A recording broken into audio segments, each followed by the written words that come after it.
Hello everyone, welcome to Pinnacle video course. मैं आपका अपना शेखर सर आपके सामने आज फिर से हमारी जो बेहतरीन किताब है जनरल स्टडीज की थ्योरी बुक, उसका एक कोर्स लेके आया हूं। और आज इस कोर्स के अंतर्गत हम लोग एक नए टॉपिक को डिस्कस करेंगे। We have already finished a lot of topic from this book. ये बुक अपने स्क्रीन पर आप देख रहे हैं। इस बुक की बहुत सारी टॉपिक जो है वो ऑलरेडी फिनिश हो चुकी है।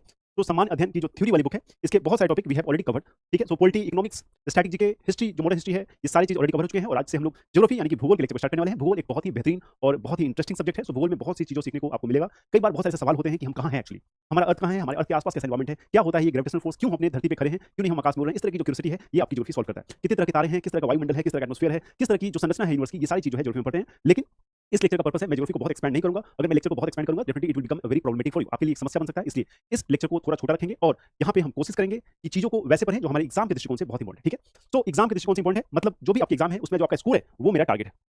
My target is your score in your examination. ठीक है, तो इसको क्या करना है, इस स्कोर को बढ़ाना है जितना बढ़ सके। ये जो टारगेट है बेसिकली इसी एम एंड इसी मोटिव के साथ जो है मैं आपको ज्योग्राफी लेक्चर कराऊंगा। जो भी फैक्चुअल एस्पेक्ट है, जहां पे फैक्चुअली आपको मुझे लगता है कि आपको ये जानकारी मिलनी चाहिए, वो मैं कोशिश करूंगा कि आप तक वो जानकारी पहुंचाऊं। आपकी समझ जो है मैं कोशिश करूंगा कि थोड़ी उस सेक्शन में अच्छी हो और उससे आपका जो एग्जाम का स्कोर है वो डेफिनेटली बहुत अच्छा हो जाएगा। ठीक है, तो आइए आज के लेक्चर को स्टार्ट करते हैं। और आज लेक्चर में क्या पढ़ने वाले हैं, आज हम पढ़ेंगे universe and the solar system. आप बचपन से पढ़ते आ रहे होंगे सोलर सिस्टम, क्लास 6 से ही जो है हम लोग सोलर सिस्टम के बारे में पढ़ते हैं। हम लोग मिल्की वेव्स के बारे में पढ़ते हैं, हम लोग गैलेक्सी के बारे में पढ़ते हैं, हम लोग यूनिवर्स के बारे में पढ़ते हैं। लेकिन फिर से आज चीजों को रिवाइज करेंगे, वही आपकी क्लास 6 वाली जो किताबें हैं उससे जो है बहुत सारी चीजों को हम लोग यहाँ रिवाइज करने वाले हैं, बहुत सी चीजों को हम लोग यहाँ सीखने वाले हैं। तो आइए बिना किसी देरी के चीजों को समझते हैं। ज्योग्राफी एक बहुत इंटरेस्टिंग सब्जेक्ट है। आई होप कि आपको इसमें बहुत इंटरेस्ट आएगा और चीजों को आप अच्छे ढंग से समझ पाएंगे और एग्जाम में जो आपका स्कोर है, जो कि हमारा टारगेट है, उसमें आप इंप्रूव कर पाएंगे। ठीक है, तो लेट्स स्टार्ट विद ज्योग्राफी। तो our purpose is to have a good command over this subject so that हमारा जो स्कोर है ज्योग्राफी में वो अच्छा हो जाए। So let's begin universe and the solar system. देखिए कहीं दूर से अगर आप देखेंगे तो कहीं ना कहीं हमारा जो यूनिवर्स है कुछ ऐसा ही दिखता है। ठीक है, हमारी जो सोलर सिस्टम बेसिकली है वैसी दिखती है। अलग अलग दिख रहे हैं प्लैनेट्स आपको दिखेंगे। ठीक है, तो ये सारी चीजें जो है आपको जो देखने को मिलेगा। और हम कहाँ हैं, हम कहीं ना कहीं धरती पे एक छोटा सा ये जगह है, यहाँ पे हम हैं। आप देखिए इतनी बड़ी यूनिवर्स में हम एक छोटे से जगह पे स्थित हैं और फिर भी आप देखेंगे कि बहुत लोगों के अंदर बहुत सारी समस्याएं होती हैं।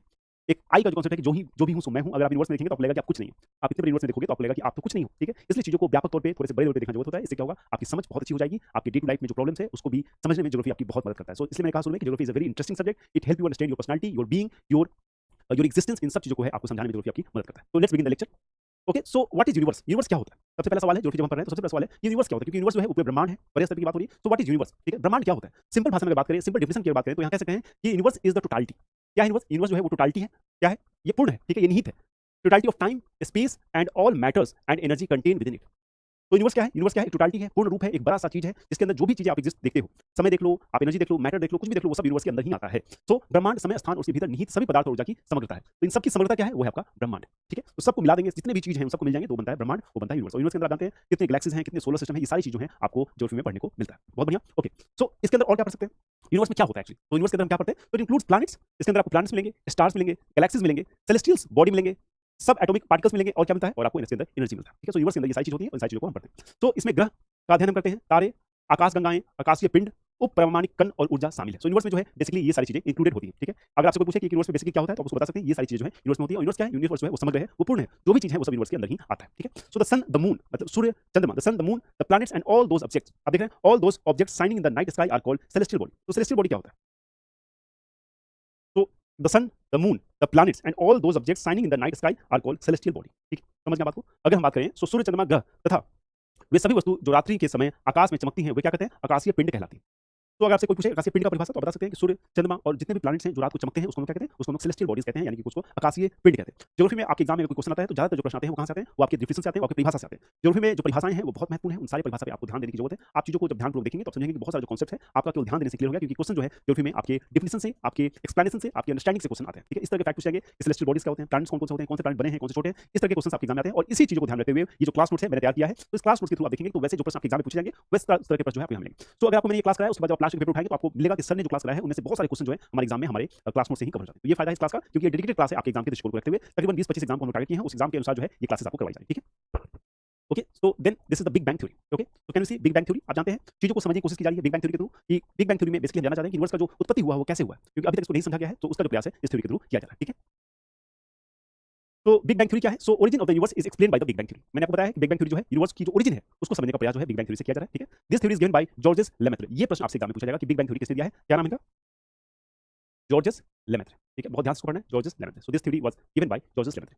क्या कहता है ये theory, according to this theory the universe started from an unimaginary tiny dot. क्या कह रहा है, ये जो ब्रह्मांड है, जो पूरा यूनिवर्स है, वो कैसे स्टार्ट हुआ है, वो हुआ है एक टाइनी डॉट से। देखिए, बिग बैंग थ्योरी कहता है कि जो ब्रह्मांड यूनिवर्स जो बना है वो कैसे बना है, वो बना है एक टाइनी डॉट से। ठीक है, ये टाइनी डॉट है, ये मान लेते हैं, और इससे जो है पूरा ब्रह्मांड हुआ है। तो ये क्या हुआ, एक्सपैंड किया है, चीजें जो है वो एक्सपैंड की हैं और ये लगातार एक्सपैंड कर रही है। यूनिवर्स क्या है, वो लगातार एक्सपैंड कर रहा है।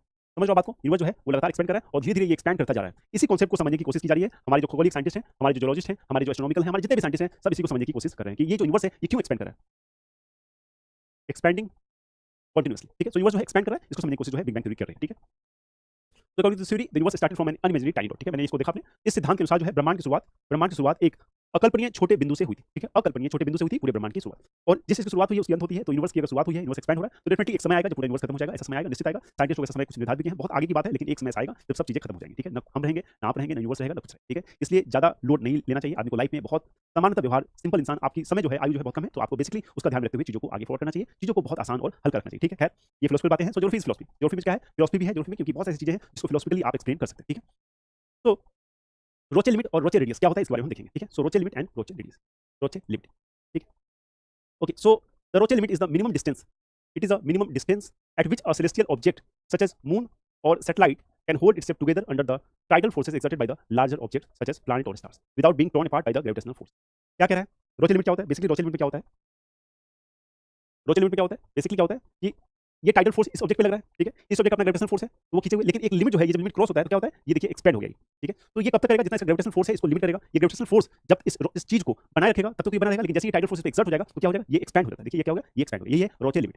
ठीक है, फिर देखते हैं रोज सीमा या रोज त्रिज्या क्या है। रोज सीमा वो न्यूनतम दूरी है, या न्यूनतम दूरी है जिस पर कोई खगोलीय वस्तु जैसे कि चंद्रमा, उपग्रह, किसी ग्रह या तारे जैसी बड़ी वस्तु द्वारा लगाए गए ज्वारीय बलों के तहत गुरुत्वाकर्षण बलों द्वारा टूटे बिना खुद को एक स्थान पर रख सकती है, एक साथ रख सकती है। तो वो एक्सपेंड किए बिना, वो बिना टूटे, जब फोर्स ज्यादा लगता है तो चीज टूट जाती है, तो उसके बिना वो जो लिमिट है जब तक वो ठीक रहेगा उसको कहते हैं, तो आपको रोज सीमा या रोज या त्रिज्या। ठीक है, कभी कभी आपके एग्जाम में पूछा जाता है कि रोज लिमिट क्या है, रोज त्रिज्या क्या है, तो ये परिभाषा अगर आपने याद किया हुआ है तो डेफिनेटली आपका क्वेश्चन निश्चित तौर पे सही हो जाएगा। ओके, तो लाइट ईयर क्या होता है? एक लाइट ईयर, तो परिभाषा देखते हैं। The distance that light travels in a vacuum, the distance that light travels in a vacuum in 1 Julian year. ठीक है, मतलब 365.25 डेज, व्हिच इज इतना 1 metre. Earth is about 8 light minute from the sun. ठीक है, light क्या है? Light basically एक measurement है डिस्टेंस का। ठीक है, आपके एग्जाम में क्वेश्चन आता है कि लाइट इज मेजरमेंट ऑफ, तो light is measurement of distance, ये याद रखना है आपको। लाइट जो है दूरी का एक मानक है। ठीक है, एक प्रकाश वर्ष वो दूरी है, देखिए यहाँ लिखा है प्रकाश वर्ष क्या है, ये दूरी है जो प्रकाश निर्वात में एक जूलियन वर्ष मतलब 365.25 दिन के तय करता है। मीटर के बराबर है। पृथ्वी सूर्य से लगभग 8 प्रकाश मिनट दूर है। तो पृथ्वी क्या है? पृथ्वी क्या है? सूर्य से कितना दूर है? लगभग 8 मिनट। मतलब अगर सूर्य की रोशनी निकलती है तो उसको धरती पर आते कितना टाइम लगता है? तकरीबन 8 मिनट का जो समय है सूर्य की रोशनी को हमारे धरती पर आने में लगता है। तो आप सोचिए जो लाइट है उसकी स्पीड कितनी होती होगी? 8 मिनट में पहुंच रहा है, सूर्य हमसे बहुत दूर है, हम सभी सूर्य जानते हैं, तो लगभग 8 मिनट में जो है सूर्य की लाइट हमारे पृथ्वी पर पड़ता है। ठीक है, तो ये भी प्रश्न आपके एग्जाम में आता है, इसको प्लीज आप लोग याद रखेंगे। ओके, सो आप देखते हैं इट इज गैलेक्सी, ये गैलेक्सी है। ठीक है, सो बहुत ही मिस्टीरियस हमारा अर्थ है, हमारा प्लानेट सिस्टम है, हमारा यूनिवर्स है, हमारी गैलेक्सी से चीजें बहुत इंटरेस्टिंग है। ज्योग्राफी में, ज्योग्राफी फैंटास्टिक सब्जेक्ट है, जैसे चीज आप देखेंगे अगर आपकी अंडरस्टैंडिंग ब्रॉड है तो definitely will enjoy this lectures. Okay, so a Galaxy is a collection of stars. तो गैलेक्सी में क्या क्या होता है? बेसिकली स्टार्स होते हैं, स्टेलर रेमिनेंट्स होते हैं, इंटरस्टेलर गैस होते हैं, डस्ट होता है, डार्क मैटर होता है, bound together by the gravity. तो गैलेक्सी में क्या होता है? ये सारी चीजें जो आप देख रहे हैं ये बंधी हुई है किससे? ग्रेविटी से। ठीक है, सो ग्रेविटी से जो है सारी चीजें क्या होती है? बंधी होती है। ठीक है, सो ग्रेविटी जो है इसको बांधा जाता है, ये पे यहाँ लिखा है कि bound together by the gravity. क्या कह रहा है? आकाशगंगा सितारों, तारकीय अवशेष, अंतर ताकीय बादल, धूल, डार्क द्रव्य मतलब आर्द्र पदार्थ का एक संग्रह है जो गुरुत्वाकर्षण द्वारा एक साथ बंधा हुआ है। ठीक है, गुरुत्वाकर्षण द्वारा एक साथ बंधा हुआ। एग्जांपल क्या है? एग्जांपल में है Milky Way galaxy, Andromeda galaxy, Canis Major dwarf galaxy and Cygnus. ठीक है, सो हमारा गैलेक्सी कौन सा है? हमारा गैलेक्सी है मिल्की वे गैलेक्सी। ठीक है, हम किस गैलेक्सी को बिलोंग करते हैं? हम बढ़ते हैं मिल्की वे गैलेक्सी। ठीक है, तो ये सारे फैक्ट्स इंपॉर्टेंट फैक्ट्स वगैरह है तो आपको यहाँ बताया जाना है। Please make sure you remember these facts. तो this is our Milky Way galaxy. क्या है ये? हमारा मिल्की वे गैलेक्सी। कितना खूबसूरत है आप देख सकते हैं। This is our Milky Way galaxy. Okay, so our solar system is a part of galaxy known as Milky Way. तो हमारा जो सोलर सिस्टम है वो मिल्की वे गैलेक्सी का पार्ट है। तो मिल्की वे गैलेक्सी में बहुत सारे सोलर सिस्टम होंगे, so our solar system is one of the solar system of Milky Way. The Milky Way is the large spiral galaxy. ठीक है, क्या है ये? It is a large spiral galaxy. Clear, समझ गए आप? सो हमारा और मंडल एक जो है आकाशगंगा का हिस्सा है जिसे दुग्ध मेखला आकाशगंगा के नाम से जाना जाता है। दुग्ध मेखला एक क्या है? विशाल सर्पिल आकाशगंगा है। ठीक है, और जो मिल्की वे से नियरेस्ट गैलेक्सी है उसका क्या नाम है? उसका नाम है एंड्रोमेडा गैलेक्सी। ये प्रश्न आपको बिल्कुल याद रखना है, आपके एग्जाम के लिए मैं बता रहा हूँ, ये बहुत इंपॉर्टेंट है। ठीक है, आपके एग्जाम के दृष्टिकोण से ये फैक्ट जो है इट इज वेरी इंपॉर्टेंट, बहुत महत्वपूर्ण फैक्ट है ये। तो एंड्रोमेडा आकाशगंगा जो है वो अपने मिल्की वे जो गैलेक्सी है उससे सबसे नजदीक है। ठीक है, सबसे नजदीक। The Canis Major dwarf galaxy was discovered in 2003, is the closest known dwarf galaxy to Earth. क्या कह रहा है? The Canis Major dwarf galaxy, the Canis Major dwarf galaxy was discovered in 2003। So sometime the question is being asked कि किस साल discover हुआ है, ये भी पूछे जा सकते हैं। तो 2003 में इसका डिस्कवर हुआ है, और ये जो closest, it is the closest known dwarf Galaxy. ठीक है, सबसे नजदीक ड्वार्फ गैलेक्सी है किसके? आपके अर्थ के। ठीक है, हमारे अर्थ से। तो इस नाम को नहीं भूलेंगे आप, कैनिस मेजर ड्वार्फ गैलेक्सी 2003 में खोजा गया, या पृथ्वी के निकटतम ज्ञात, ठीक है, निकटम ज्ञात ड्वार्फ गैलेक्सी है। ठीक है, आकाशगंगा। ठीक है, तो इस नाम को नहीं भूलना है, इसको आप लोग प्लीज याद करिए। ठीक है, तो ये सारे फैक्ट्स इसी ही क्वेश्चन आपके एग्जाम में बनेंगे, तो ये सारे फैक्ट को आपको बहुत अच्छे से कवर करना है। ठीक है, आइए, तो आप देख रहे हैं मिल्की वे गैलेक्सी, तो एंड्रोमेडा गैलेक्सी IC 1101, IC 1101। ठीक है, तो ये सारे नाम जो है इंपॉर्टेंट है। आइए आगे इसके बारे में देखते हैं। सो IC 1101 क्या है? ये super giant, it is a super giant elliptical Galaxy and is one of the largest known galaxies. ठीक, आप देख रहे हैं ये it is a super giant, spiral super giant Galaxy, और इट इज द लार्जेस्ट। ये देखिए मिल्की वे गैलेक्सी है, ये एंड्रोमेडा गैलेक्सी है, और वो क्या है? IC 1101। तो आप देख सकते हैं मिल्की वे गैलेक्सी, इस गैलेक्सी के अंदर सोलर सिस्टम है, उस सोलर सिस्टम में बहुत सारे प्लैनेट्स हैं, उस एक प्लैनेट पे हमारा देश है और वहाँ पे हम हैं। अब देखिए अगर ये अगर यूनिवर्स है तो हम कहाँ पे हैं? हम कहाँ पे हैं? आप सोचिए, आप अपने आप को ढूंढ नहीं पाओगे अगर यूनिवर्स में ढूंढने को कह दिया जाए तो। इसलिए मैं कहता हूँ कि ज्योग्राफी इज फिलॉसफी, ज्योग्राफी बहुत फिलॉसफी है, और इसलिए ये काफी इंटरेस्टिंग सब्जेक्ट है। बहुत ध्यान से इसको देखेंगे। ये देखिए कितनी बड़ी गैलेक्सी की खोज हुई है, 1101। तो it is the largest known Galaxy. क्या कह रहा है? एक विशाल दीर्घ वृत्ताकार आकाशगंगा है, यह सबसे बड़ी ज्ञात आकाशगंगाओं में से एक है, सबसे बड़ी ज्ञात आकाशगंगाओं में से एक है। It is located in the constellation Virgo. ठीक है, कहाँ लोकेटेड है? Constellation Virgo. It is located in constellation Virgo, ये कन्या नक्षत्र में स्थित है। ठीक है, इसकी खोज जो है वो 19 जून 1790 को ब्रिटिश खगोल शास्त्री विलियम हर्सल ने की थी। तो विलियम हर्सल ने की थी, कब की थी? 1790 में। ब्रिटिश के रहने वाले थे विलियम हर्सल, और उन्होंने किसकी खोज की थी? IC 1101। तो आपसे अगर क्वेश्चन पूछा जाए कि IC 1101 खोज किसने की थी, आपको नाम बिल्कुल याद रखना है, विलियम हर्सल। ठीक, IC 1101। Okay, then galaxy UGC 2825। So इस गैलेक्सी की खोज हुई है, इसके बारे में कुछ देखते हैं। तो विशालकाय आकाशगंगा UGC 2825 ब्रह्मांड में अब तक देखी गई सबसे बड़ी ज्ञात सर्पिल आकाशगंगाओं में से एक है। ठीक है, क्या कह रहा है? The majestic Galaxy UGC 2885 is one of the largest known spiral Galaxy ever seen in the universe. ठीक है, तो अभी तक का जो ज्ञात गैलेक्सी है उसमें से सबसे बड़ी जो गैलेक्सी है उसमें से एक वो है आपका आकाशगंगा UGC 2885। ठीक है, तो इसको आपको याद रखना है, आकाशगंगा UGC 2885। ठीक है, सो दिस इज इंपॉर्टेंट। जो भी इंपॉर्टेंट फैक्ट है मैं थोड़ा सा अलग ढंग से आपको पढ़ाने की कोशिश कर रहा हूँ, क्योंकि फैक्ट जो है बहुत इंपॉर्टेंट है आपके एग्जाम के लिए, इसलिए अगर थोड़ा बहुत डिस्टॉर्ट भी किया जाए तो मुझे पूरी उम्मीद है कि आप चीजों को अच्छे से समझ होंगे। जो भी एसेंशियल फैक्ट्स है वो मैंने कोशिश किया है कि इस क्लास नोट्स के थ्रू आपको मिल जाए, तो प्लीज इस क्लास नोट्स का मल्टीपल टाइम रिवीजन कीजिएगा। आई होप कि आपको ये सारे जो क्वेश्चन है आपके एग्जाम में देखने को मिलेंगे। Okay, so then we have spiral galaxy M33। Okay, spiral galaxy M33। Okay, spiral galaxy M33। तो स्पाइरल गैलेक्सी M33 क्या है? It is located in the triangle shape constellation. कहाँ पे है ये? Triangle shape constellation, triangle shape constellation, Triangulum, earning it the nickname the Triangulum galaxy. ठीक है, कहाँ पे? तो M33 जो है त्रिकोण आकार के नक्षत्र में स्थित है, त्रिकोण आकार के नक्षत्र में स्थित है। इसे त्रिकोणीय आकाशगंगा का भी उपमान दिया गया है, क्योंकि ये त्रिकोण नक्षत्र में स्थित है, इसलिए इसे हम लोग त्रिकोण आकाशगंगा के नाम से भी जानते हैं। ठीक है, ट्रायंगल गैलेक्सी के नाम से भी इसको हम लोग जानते हैं। ओके, तो आप देख सकते हैं ट्रायंगल गैलेक्सी, एक एक स्टार जो है, एक एक पॉइंट, आप ये जो स्टार देख रहे हैं ये सब बहुत बड़े बड़े स्टार्स हैं, बहुत बड़े, धरती से कई गुना बड़े स्टार्स हैं। और देखिए इतना खूबसूरत ये हमारा यूनिवर्स है। ठीक है, ओके, सो स्टार्स क्या होते हैं? ठीक है, स्टार्स के बारे में जानते हैं, हमने गैलेक्सी देखा, हमने यूनिवर्स देखा, ये सारे थोड़ा बेसिक कॉन्सेप्ट है, आपका क्लियर हो गया। ठीक है, अब देखते हैं स्टार्स क्या होते हैं, जो भी चमक रहा है वो स्टार्स क्या होते हैं। तो huge celestial body made mostly of hydrogen and helium. तो बड़े बड़े आकार के जो बॉडीज हैं जो ज्यादातर हाइड्रोजन और हीलियम के बने होते हैं, हाइड्रोजन और हीलियम के बने होते हैं, that produce light and heat from the churning nuclear for gas inside their cores. समझ में नहीं आया? अभी समझाता हूँ। ठीक है, अभी समझाता हूँ, कोई दिक्कत नहीं। तो तारे क्या है, एक बार सिंपल समझिए, ये बेसिकली ये बहुत बड़े आकाशीय पिंड है। ये जो है ये आकाशीय पिंड है जो ज्यादातर हाइड्रोजन और हीलियम के बने हैं। ये चीज आपको बिल्कुल याद रखना है। ये क्या चीज के बने हैं? ये आपके हाइड्रोजन और हीलियम के बने हुए। ठीक है, हाइड्रोजन और हीलियम के बने होते हैं। ठीक है, क्लियर? जो अपने अंतर्भाग जो कोर के अंदर जो है मंथन करने वाले परमाणु कोर से प्रकाश और ऊष्मा उत्पन्न करते हैं। सो बेसिकली इसके जो कोर में वो परमाणु है उससे क्या है? लाइट इमिट होती है। ठीक है, ये जो कोर में जो परमाणु है, ठीक है, उससे क्या हो रहा है? वो लाइट इमिट करता है, इसलिए ये क्या होता है? चमकता है। ठीक है, क्लियर? जिसके कारण इसमें चमक देखने को मिलती है। ओके, तो प्रोक्सिमा सेंचुरी। ठीक है, प्रोक्सिमा सेंचुरी क्या है? तो the closest star to our planet. सो अपने प्लैनेट से हमारा जो प्लैनेट है उससे सबसे क्लोजेस्ट स्टार जो है उसका नाम क्या है? Proxima Centauri. Other than the sun, sun को छोड़ के बात हो रही है, it is about 4.2 light years away from the earth. 4.2 light years. The sun is the biggest star in our solar system. Important fact है, सन जो है हमारे सोलर सिस्टम का सबसे बड़ा स्टार है। ठीक है, तो सन एग्लो डायमीटर और प्रोक्सिमा सेंचुरी एग्लो डायमीटर ये है। तो ये जो प्रोक्सिमा सेंचुरी है हमारे धरती के सबसे नजदीक है अगर सन को छोड़ दे तो, और सन जो है हमारे प्लैनेट का सबसे बड़ा स्टार है, ये भी आपको ध्यान रखना है। और सन से कंपेयर करेंगे तो आप देखिए प्रोक्सिमा सेंचुरी की जो आकार है वो कितना बड़ा है। ठीक है, तो ये चीज भी आपको याद रखना है, sun is the biggest star in our solar system. आपको पता है दोस्तों, सूर्य हमारे सौर मंडल का सबसे बड़ा तारा है। ये फैक्ट इंपॉर्टेंट है, इसको आप लोग ध्यान रखें। सूर्य जो है हमारे सौर मंडल का सबसे बड़ा तारा है, और प्रोक्सिमा सेंचुरी जो है ये पृथ्वी से कितनी दूर है? 4.2 प्रकाश वर्ष की दूरी पर। 4.2 प्रकाश वर्ष की दूरी पे है हमारा Proxima Centauri. Clear? Okay, then we have Kepler 22b। क्या है Kepler 22b? What is Kepler 22b? तो it is an exoplanet orbiting within the horizon habitable zone of sun like star Kepler 22। तो Kepler 22 क्या है ये आप थोड़ा समझते हैं। क्या कह रहा है? पहले इतना परिभाषा देखते हैं। सूर्य जैसे तारे केपलर 22 के सूर्य जैसे तारे केपलर 22 के वास योग्य क्षेत्र के भीतर परिक्रमा करने वाला एक एक्सोप्लैनेट वही ग्रह। क्या है ये एक्सोप्लैनेट क्या है? एक तरह का orbiting within the, it is an exoplanet orbiting within the habitable zone of the sun like. So sun के जो हैबिटेबल जोन है उसके अंदर जो है ये क्या कर रहा है? ये परिक्रमा कर रहा है। ठीक है, तो ये देख रहे हैं केपलर 22, और यहाँ पे जो है केपलर 22 जो है आप देखिए ये इसकी क्या कर रहा है? परिक्रमा कर रहा है। ये हमारा सोलर सिस्टम है यहाँ पे। ठीक है, और ये सन है। ठीक है, और इसका जो परिक्रमा कर रहा है ये कर रहा है। So it is an exoplanet. Exoplanet है, इसको ध्यान रखना, it is an exoplanet orbiting within the habitable zone of the sun. तो सन के आसपास जो है ये परिक्रमा कर रहा है। ठीक है, तो ध्यान रखिएगा, it is an exoplanet. Okay, so the luminosity of the star. ठीक है, किसी तारे की तेजस्विता कितनी होती है इसको देखते हैं। सो किसी तारे की तेजस्विता जो है उसकी ऊर्जा है, किसी तारे की जो तेजस्विता है उसकी क्या है? उसकी जो लुमिनोसिटी हो क्या होती है? उसके अंदर की एनर्जी होती है। ठीक है, स्टार के अंदर एनर्जी नहीं होगी तो उसके अंदर चमक भी आपको नहीं दिखेगा। ठीक है, तो स्टार जो है अपनी एनर्जी कारण ही चमकता है। तो जो वह प्रति सेकंड सभी दिशाओं में क्या करता है? विकिरण करता है, मतलब क्या फैलाता है।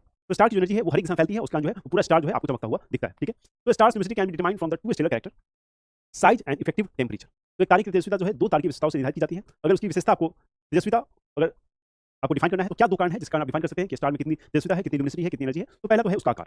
ठीक है, और उसका दूसरा है प्रभावी तापमान।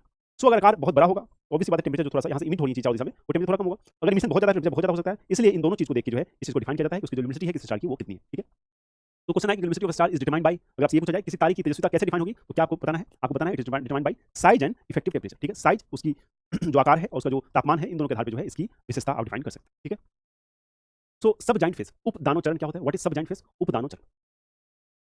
उपदानो चरण तो सब जाइंट फेज क्या होता है? So that stage of star when it is outer layers expands, cool down and becomes less bright. क्या कह रहा है? ये ऐसी स्थिति है जब जो स्टार है वो एक्सपैंड करता है, ठीक है, उसकी एनर्जी और बढ़ती है और बाद में ठंडा हो जाता है। ठीक, क्या कह रहा है? That stage of star, it is stage of star when the outer layers expand, ठीक है, जो आउटर लेयर है ये वाला, ये एक्सपैंड करता है, ठीक है, cools down and become less bright. ठीक है, जब एक्सपैंड करता है तो एनर्जी बढ़ती है, उसका जो ठंडा हो जाता है, तो उसकी जो ब्राइटनेस है वो क्या हो जाता है? वो कम हो जाती है। The outer shell of star which is still mostly hydrogen starts to expand. तो आउटर सेल किसी स्टार का होता है वो क्या है? वो मोस्टली हाइड्रोजन है। मैंने बताया हाइड्रोजन हीलियम से बना होता है। तो आउटर स्टेज जो है ये क्या है? ये है हाइड्रोजन। और ये क्या करता है? ये एक्सपैंड हो रहा है। As it expand it cools and glows red. तो जैसे एक्सपैंड होता है उसका ठंडा होता है तो फिर ये आपको लाल दिखेगा, रेड कलर का दिखता है। The star has now reached the red giant phase. और यहाँ पे जो आपका स्टार है, जो तारा है, वो रेड जाइंट फेज में पहुंच जाता है। ठीक है, रेड जाइंट फेज में पहुंच जाता है। At the end of the stars life time it is core becomes a white dwarf, a neutral star और अ ब्लैक होल। ठीक है, समझ में आई? और से समझते हैं। ओके, कोई दिक्कत नहीं। उपदानो चरण आप समझ गए। तारे का वह चरण है जब इसकी बाहरी परतें फैलती हैं, ठंडी होती हैं और कम चमकीली हो जाती हैं। ठीक है, तो किसी स्टार का जो बाहरी परत है वो एक्सपैंड होता है। एक्सपैंड होता है तो क्या होता है? वो ठंडी होती है और उसकी जो चमकीलीपन है वो कम हो जाती है। ठीक है, और थोड़ा सा वो रेडिस में चेंज होता है।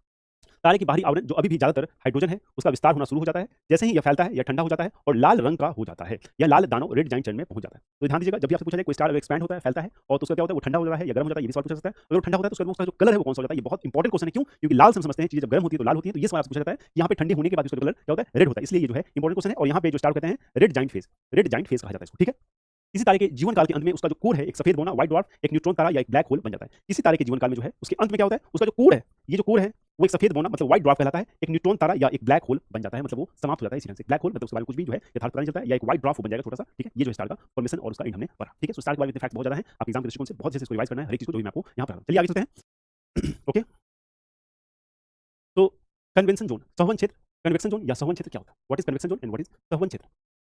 So the region of turbulent plasma between a star's core and its visible photosphere at the surface through which energy is transferred by the convection. ठीक है, energy is transfer by the convection. Okay, तो संवहन क्षेत्र क्या है? सतह पर एक तारे के कोर, सतह पे संवहन क्षेत्र, सतह पे एक तारे के कोर और उसके दृश्यमान प्रकाश मंडल के बीच अशांत प्लाज्मा का क्षेत्र है जिसके माध्यम से संवहन द्वारा ऊर्जा स्थानांतरित की जाती है। तो it is region of turbulent plasma between a star's core and its visible photosphere at the surface through which the energy is transferred by convection. So basically आप बात करें तो जो कोर होता है, मान लो ये कोर है, इसका जो आउटर लेयर है ये कन्वेक्शन जोन होता है। ठीक है, ये क्या होता है? ये कन्वेक्शन जोन होता है। It is a convection zone, hot plasma rises, cools at it nears the surface and falls to be heated and rises again. ठीक है, क्या कह रहा है? इस संवहन क्षेत्र में गर्म प्लाज्मा ऊपर उठता है, सतह के निकट आने पर ठंडा होता है और गर्म होने के लिए गिर जाता है और पुनः ऊपर उठ जाता है। इसको क्या कहते हैं? लोग इसको कहते हैं कन्वेक्शनल जोन। ठीक है, तो ये जो जोन है आपका कन्वेक्शनल जोन कहलाता है। ओके, तो नाउ हैबिटेबल जोन। सो कन्वेक्शन जोन देखा, अब हम लोग हैबिटेबल जोन देखते हैं कि हैबिटेबल जोन क्या होता है। What is habitable zone? ठीक, हैबिटेबल जोन क्या होता है? तो the distance from a star at which liquid water could exist on orbiting planet surface. क्या कह रहा है? तो किसी तारे से वह दूरी जिस पर ग्रहों की परिक्रमा करने वाली सतहों पर पानी मौजूद हो सकता है। ठीक है, तो हैबिटेबल जोन क्या है? इसका सबसे बड़ा जो कंडीशन क्या है? वहां पे पानी होना। ठीक है, तो the distance from stars at which liquid water could exist on orbiting planet surface, उसको कहते हैं ऑर्बिटल जोन। मतलब पानी की मौजूदगी जहां हो उसको कहते हैं हैबिटेबल जोन, जहां पे लोग रह सकते हैं। हैबिटेबल मतलब जहां हैबिटेट बन सकता है, जहां पे घर बन सकता है, जहां लोग रह सकते हैं, वास योग्य क्षेत्र। ठीक है, वास किया जा सकता है, वैसे क्षेत्र को कहते हैं habitable zone. Habitable zones are also known as goldilock zone. इसको हम लोग गोल्डीलॉक जोन्स भी कहते हैं। Goldilock zone where conditions might be just right, neither too hot nor too cold for life. So वास योग क्षेत्र को गोल्डीलॉक जोन के रूप में भी जाना जाता है। ठीक है, तो वास योग यानी कि हैबिटेबल जोन को हम लोग गोल्डीलॉक जोन के बारे में जानते हैं, जहां जीवन के लिए परिस्थितियां ठीक हो सकती हैं, ना तो बहुत गर्म हो और ना ही बहुत ठंडी। ठीक है, तो वैसे स्थिति जहां पे बहुत ज्यादा गर्मी भी ना हो, ऐसा नहीं कि टेंपरेचर 70 डिग्री हो, बहुत ज्यादा ठंडी भी ना हो जहां पे -50 60 डिग्री हो, तो ऐसा जोन जहां गोल्डीलॉक जोन कहा जाता है उसको हैबिटेबल जोन भी हम लोग कहते हैं। ठीक है, यानी कि वास योग क्षेत्र के नाम से भी हम जानते हैं। Okay, so this is nebula. Okay, this is nebula. Okay, so nebula क्या होता है? बेसिकली ये एक ज्वाइंट क्लाउड ऑफ डस्ट है। It is a cloud of dust and it is made up of hydrogen and helium. ठीक है, hydrogen और helium का बना होता है आपका निबुला। ठीक है, हाइड्रोजन और हीलियम का बना होता है निबुला। आप देख रहे हैं, सो क्या है? It is a giant dust of, ठीक है, it is giant cloud of dust. Okay, so आगे देखते हैं निबुला यानी कि निहारिका। सो निहारिका अंतरिक्ष में धूल और गैस का एक विशाल बादल है जो ज्यादातर हाइड्रोजन और हीलियम से बना होता है। ठीक है, मैंने कहा आपको हाइड्रोजन हीलियम का ही बना होता है। तो nebula is a giant cloud of dust and gas mostly made up of hydrogen and helium in the space. तो आपको ध्यान रखना है निबुला क्या है? तो it is a giant cloud of dust made up of hydrogen and helium. ठीक है, हाइड्रोजन और हीलियम का ये बना होता है, ये भी चीज आपको ध्यान रखनी है। ठीक है, हाइड्रोजन का बना होता है। सम निबुलास आर कॉल्ड स्टार नर्सरीज। क्या कहते हैं? Star nurseries. कुछ निबुला को हम लोग स्टार नर्सरीज के नाम से जानते हैं। The closest known nebula to earth is called the helix nebula. सबसे नजदीक जो अर्थ के पास निबुला है उसको क्या नाम है? उसका नाम है हेलिक्स निबुला। इसको भी बहुत ध्यान से करना है, ये इंपॉर्टेंट क्वेश्चन है, मैं यहाँ लिख देता हूँ important, which is located in the constellation Aquarius. Constellation Aquarius, clear है? तो कुछ निहारिकाओं को तारकीय नर्सरी कहा जाता है, तारकीय नर्सरी कहा जाता है। पृथ्वी के निकटतम निहारिका को हेलिक्स निहारिका कहा जाता है, जो कि कुंभ नक्षत्र में स्थित है, जो कि कुंभ नक्षत्र में स्थित है। क्लियर? पृथ्वी के निकटतम निहारिका को हेलिक्स निहारिका कहा जाता है। ये फैक्ट आपको याद रखना है, दिस इज इंपॉर्टेंट। ठीक है, this is important. Okay okay, let's move to next slide. तो ओरियन नेबुला। ठीक है, ओरियन नेबुला के बारे में देखेंगे। आप देख रहे हैं कितनी खूबसूरत, कितनी कलरफुल हमारे यूनिवर्स है, कितने यूनिक फीचर्स हमारे सर के। आप देखिए, आइए इसको थोड़ा समझते हैं। Okay, so Orion nebula is also known as Messier 42। इसको हम लोग मेसियर 42 के नाम से भी जानते हैं। इसको बहुत ध्यान से करना है। Messier 42 is a diffuse nebula situated in the Milky Way. So ये क्या है? एक तरह का डिफ्यूज नेबुला है और ये कहां पे है? ये आपका मिल्की वे में है। It is one of the brightest nebula, it is one of the brightest nebula and is visible to the naked eye in the night sky. It has a mass of about 2000 times that of the sun. समझ रहे हैं कितना मास है इसका? 2000। आप समझ रहे हैं 2000 कितना होता है? सूरज अपने आप में बहुत बड़ा है, उसका 2000 गुना ज्यादा जो है इसका मास है। ओके, सो ओरियन निहारिका जो है, जिसे मेसियर 42 के नाम से भी जाना जाता है, मिल्की वे स्थित एक प्रसारित निहारिका है। यह सबसे चमकीली निहारिकाओं में से एक है और रात के आकाश में नग्न आंखों से दिखाई देती है। इसका द्रव्यमान सूर्य से लगभग जो है 2000 गुना अधिक है। इसका द्रव्यमान जो है सूर्य से लगभग 2000 गुना अधिक है। कितना ज्यादा बड़ा हो सकता है ये, आप इसके बारे में सोच सकते हैं। मास जो है 2000 टाइम्स ज्यादा है। Okay, now we shall discuss supernova. Okay, supernova क्या होता है? Supernova it is a powerful explosion, it is a powerful explosion और it is a powerful explosion of stars. ठीक है, it is a powerful explosion of stars. ठीक है, इसको क्या कहते हैं? सुपरनोवा। जब स्टार जो है, तारे जो है अपने अंत तक पहुंच जाते हैं तो उसमें पावरफुल एक्सप्लोजन होता है, जिसको हम लोग सुपरनोवा के नाम से जानते हैं। ठीक है, आइए, तो supernova is a powerful and the luminous explosion of star, मतलब बहुत शक्तिशाली और चमकदार एक्सप्लोजन ये होता है। क्या कहते हैं? सुपरनोवा किसी तारे का शक्तिशाली और चमत्कार विस्फोट है। ठीक है, चमकदार विस्फोट है, मतलब लास्ट लाइफ के साइकिल में लास्ट में पहुंच जाता है तो बहुत चमकदार से जो है, बहुत चमक के साथ ये क्या होता है? विस्फोट करता है। ठीक है, इसको कहते हैं supernova. It happens when a star has reached the end of its life. मैंने आपको कहा जब स्टार अपनी लाइफ में जिंदगी के अंतिम पड़ाव पे होता है तभी एक्सप्लोड करता है। Last supernova was directly observed in the Milky Way in 1604। तो लास्ट जो सुपरनोवा है वो डायरेक्टली ऑब्जर्व किया गया था मिल्की वे में 1604 में। It was known as Kepler supernova, और इसको केपलर सुपरनोवा के नाम से हम लोग जानते हैं। ठीक है, तो आप समझ गए कि स्टार जब भी अपनी लाइफ के अंत समय पे पहुंच जाता है कोई स्टार, तो उसमें क्या होता है? एक्सप्लोजन होता है, उसमें बहुत जबरदस्त। ठीक है, उसमें एक्सप्लोजन होता है, बहुत ज्यादा ल्यूमिनस, मतलब लाइट के साथ एक्सप्लोजन होता है। यह तब होता है जब एक तारा अपने जीवन के अंत तक पहुंच जाता है। मिल्की वे में अंतिम सुपरनोवा प्रत्यक्ष रूप से 1604 में देखा गया था। इस सुपरनोवा को केपलर सुपरनोवा के नाम से भी जाना जाता है। ठीक है, इस सुपरनोवा को केपलर सुपरनोवा के नाम से भी जाना जाता है। ठीक है, सुपरनोवा आप समझ गए, it is the end of the life of a star, it explodes with a lot of bright light. ठीक है, और ये इसका अंत होता है। Okay, now we shall discuss constellation, नक्षत्र। ठीक है, सो कंस्टेलेशन क्या होता है, नक्षत्र क्या होता है, इसको हम देखते हैं। तो इस तरह का आपको कुछ नक्षत्र दिखेगा। ठीक है, तो अब हम लोग थोड़ा इसको देखने की कोशिश करते हैं। Okay, so what is constellation? It is a collection of stars. क्या है basically? It is the collection of stars that looks like a particular shape in the sky. Each constellation has its own name. ठीक है, यह तारों का एक संग्रह है जो आकाश में एक विशेष आकृति जैसा दिखता है, जो आकाश में एक विशेष आकृति जैसा दिखता है। प्रत्येक नक्षत्र का अपना नाम होता है। ठीक है, a group of stars that form a pattern smaller than a constellation is called asterism. क्या कहता है? A group of star, a group of star that form a pattern smaller than the constellation is called asterism. ठीक है, तारों का एक समूह जो एक तारामंडल से छोटा स्वरूप बनता है, वह तारापुंज कहलाता है। क्या कहलाता है? तारापुंज कहलाता है। क्लियर है? समझ आ रही चीजें? It is called constellation of. ठीक है, आइए चलते हैं आगे। तो now we will discuss Ursa Major, सप्तऋषि तारामंडल। ठीक है, इट इज उर्सा मेजर। आप देख रहे हैं और कभी भी इस स्टार को आप देखते होंगे, आपको ये नेट आई से भी दिख सकता है। तो the famous constellation that can be seen during the summer time in the early part of night. ठीक है, मैंने आपको कहा कि अपनी आंखों से आप इसको देख सकते हैं। गर्मी के दिनों में जब आप आकाश में दिखोगे तो आपको एक स्टार इस तरह से बनता हुआ दिखेगा। गर्मी के दिनों में कभी आप देखोगे अपने मतलब रात को छत पे जाके आप देखना आसमान में, तो आपको जो है स्टार इस तरह से दिखेगा। इसको हम लोग कहते हैं उर्सा मेजर, सप्तऋषि तारामंडल। ठीक है, ये ऐसा कनेक्टेड आपको तारा दिखेगा। ठीक है, कभी ट्राई करना आप लोग, आप लोगों से बहुत लोग देखा भी होगा। It is also known as big dipper. क्या है? Big dipper. क्या कहते हैं इसको? It is also known as big dipper या द ग्रेट बियर और the Saptarishi. The great bear और the Saptarishi, there are 7 prominent star in the constellation. और एक कंस्टेलेशन में, ये जो कंस्टेलेशन में दिखाया है इसमें कितने स्टार हैं? ओके, तो 1 2 2 3 4 5 6 7। तो ये भी क्वेश्चन आपसे पूछा जाता है कि कंस्टेलेशन में कितने स्टार होते हैं? ध्यान रखना है 7 प्रोमिनेंट स्टार्स होते हैं।